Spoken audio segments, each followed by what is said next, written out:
Hello, Camas. I want to officially welcome you to the 24-25 school year. The start of school was remarkable.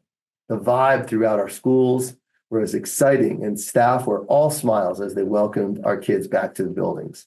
As I visited schools, I couldn't help but to be reminded of how many incredible staff it truly takes to make our district function so well. From our food service workers to our secretaries, our bus drivers, our tech team, our paraeducators, I can go on and on. It truly takes everyone to make it all come to life. As we enter into October and fall takes shape, I encourage you to check out a fall sport and activity or co-curricular program to see our kids shine both inside and outside of the classroom. I love these pictures from the first day of school. You see our parents lined up outside of Prune Hill. You see Mr. Crone working with his students at Grass Valley on bathroom protocols. It's really remarkable, the work that's happening. I do want to talk about a more serious topic as we move into the deeper part of the school year.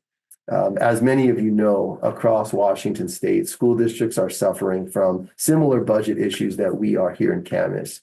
We are fortunate, however, that by careful planning, we have been able to mitigate budget cuts this year, but we will not be able to sustain that as an option as we move forward.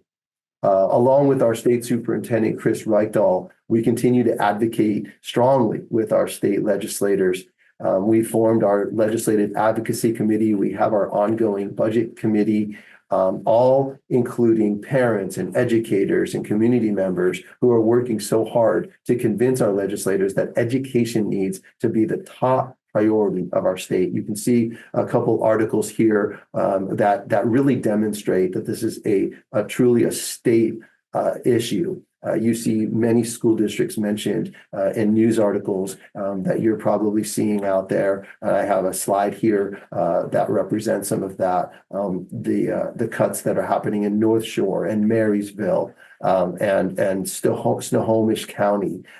Just a tremendous problem that we're all dealing with. I will say there may be some light at the end of the tunnel as a state superintendent Reichdahl is requesting a $3 billion injection into our school's next budget. However, that's one ask. With a new governor coming on board and many new legislators coming on board this session, it's really up in the air on where we'll land. So as a school district, we need to plan for the worst and hope for the best. As our teachers continue to work magic in the classroom, it's also important for us to pay close attention to the business side of the school, which I'm sharing with you now, school district. As insurance and utilities and groceries and salary costs increase, inflation has affected our district just as much as it probably has your own home. Along with the high price of housing, our enrollment numbers that are just not where they have been in the past, specifically in the primary grades of kindergarten through third grade, just simply not keeping up with the amount of students that we are graduating. And though experts tell us that this may change and shift in the next 3 to 5 years, we are faced with making some significant budget reductions in the interim. So this fall, my team and I made some difficult decisions. One was to reduce 6 central office positions. These are people we believe in, people that work so hard for us every day and understand how critical their work is to our district. However, making a decision to reduce staff from as far away from the classroom is always the number one priority in these decisions.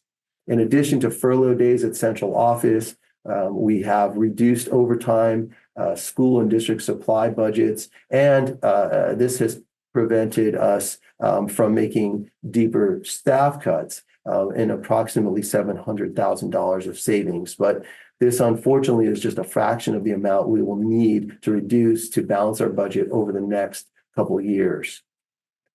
As you can see from this graph, this shows our expenditures and how they've outpaced our revenues over the last 3 years. Due to an influx of funds from the state and federal government, such as the McCleary decision and COVID relief dollars, we've been able to really put off reductions, maintaining the outstanding staff that we currently have. Frankly, this has been good for kids, but without another massive influx of funding, I, as your superintendent, have no choice but to try to provide our district the sustainability it deserves and that we are legally obligated to do. This graph provides a clear picture of our end fund balance or reserves over time. You can see that the McCleary decision back in 2018 and then the COVID relief dollars to follow in 2020 and 2021 added reserve dollars to help us get through some very challenging times. You can see, though, however, that our end fund balance is estimated to drop to 4% by the end of this school year. This percentage brings us to a very dangerous place as we depend on our cash reserves to make payroll and maintain our utilities during months of lower revenue. Our school board is most comfortable when this fund balance sits between 8 and 10%. This graph shows how our revenues come in and how our expenditures go out. So, for example, we have 4 points throughout a school year where our property taxes come in from the county and raise our revenue. But then there are plenty of times throughout the month where our revenues are not coming in and we have to dip in to our cash reserves to make payroll, to pay our utilities. It's a very volatile way that education funding works, probably different than most of our homes work, where there's hopefully more stable income each month, and we can count on that coming in. This is a very, very challenging way to budget. But again, this is a state issue and something that our state likely needs to look at in the near future. So the big question is, what's the plan? Our plan has two main outcomes. One, to return our fund balance to a sustainable level. This will only happen if we can find a way to lower our expenditures, as we cannot guarantee how much our revenues will increase, decrease, or remain stagnant. Two, we'll reduce our expenditures by 10 to 12% over the next year. This will be the very challenging part. I do believe, though, that if we unite around these goals, we can get it done. This will be extremely heartbreaking, I know, and difficult, but over time, it will help to place our district on a pathway of sustainability and hopefully avoid cuts in the years to come. These budget reductions will be made in 3 phases, as you can see on this slide. The first will be to seek your input. In the next few days, we'll schedule a virtual town hall, which will provide an opportunity for staff and students and community members to weigh in, ask questions, and seek clarity on this issue. I'll also be sending out a survey, so please be on the lookout for a survey to come out soon that will provide you some open-ended responses to share your input on where we should make these reductions.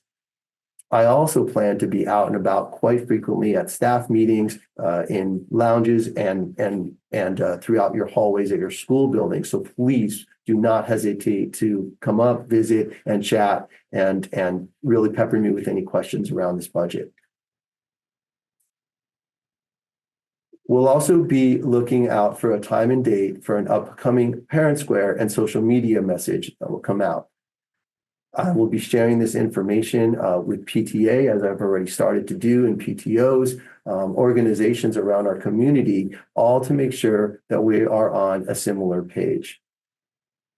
My team and I will then move into phase 2 in November, which is compiling all this information, the Q&As, the survey results, everything that we take in, and we will form some options and recommendations, which I'll present to the board by March 1st. So what can you do to help in the meantime? First, I encourage you to follow election activity on November 5th and to contact your legislators if and when you can. Let them know your story or the story of your students. Thanking legislators first for the funding that has helped to make Camas great, but then asking them or telling them about the needs to fund our schools so we don't lose precious programs and opportunities for our students. Let them know that we understand that they have a tough job to do, but our kids should come first.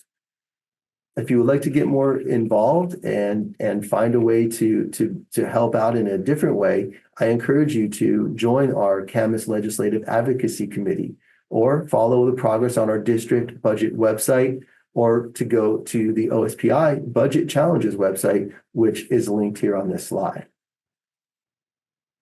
Okay, with that said, I'd like to shift into a very exciting topic around our strategic plan.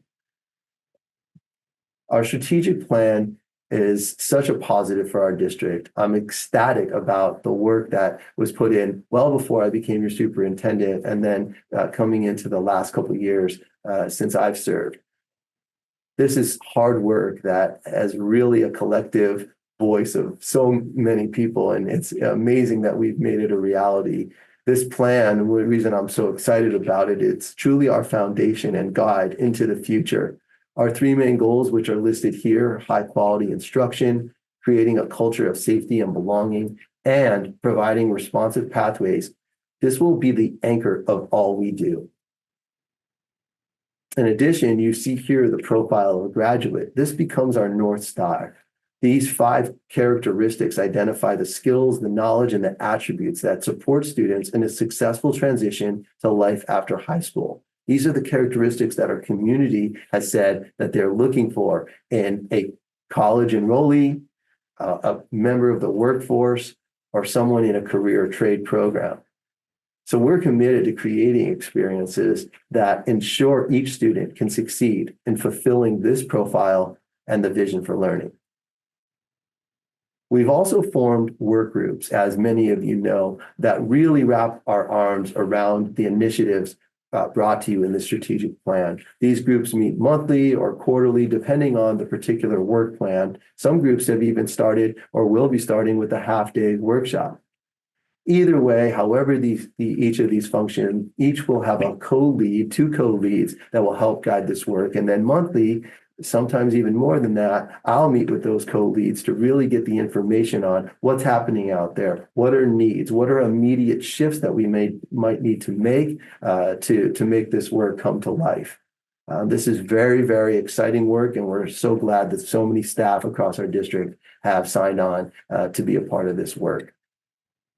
If you want to access the strategic plan digitally, you can go to our Camas School District website, and you'll see circled there is the About CSD link. You click on that, and then you'll see the strategic plan 2025 and beyond right under my name. When you click on that, it'll take you to the blue box, which is the viewing of the strategic plan. It's very, very clear, and I really enjoy the way that this is up there.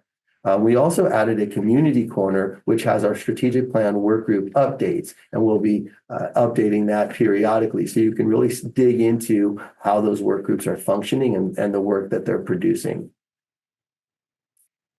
With that said, I'd like to also share a few special events and some information about safety.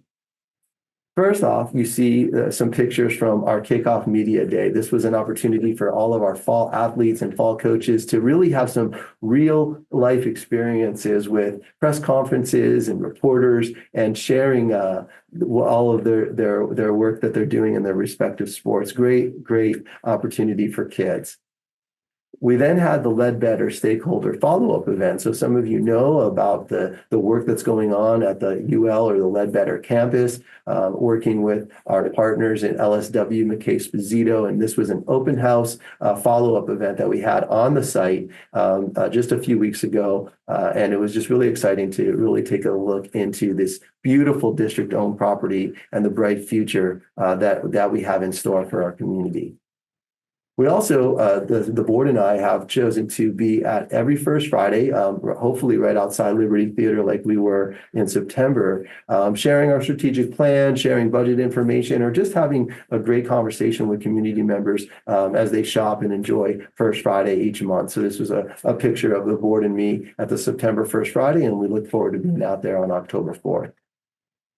And then I want to shift lastly to something very, very important, especially in light of incidents and events that have happened across our country. I want you to know the commitment we're making here and we've been making to safety in the Camas School District. This is a slide of our standard response protocol. This is new information, some changes that have been made to language. We're calling this the SRP. You've probably seen posters or had been given information about this. This is going to be aligned language across our entire region. So this includes our school district neighbors, Camas, Vancouver, and Washougal Police and Fire, students and staff who will be trained on this protocol, and ultimately should provide a more rapid and calm response in the event of an emergency. Very, very exciting and really good work happening here. With that said, I want to thank you again for your commitment to the success and excellence of our students. I know we're going to be entering some challenging times, but we've been here before. We've been through this together, and like the times prior, we'll get through this as well together. It really does take all of us to make Camas the special educational experience that it has grown to be. Thank you. Thank you for listening, and thank you for all you do. Have an amazing school year.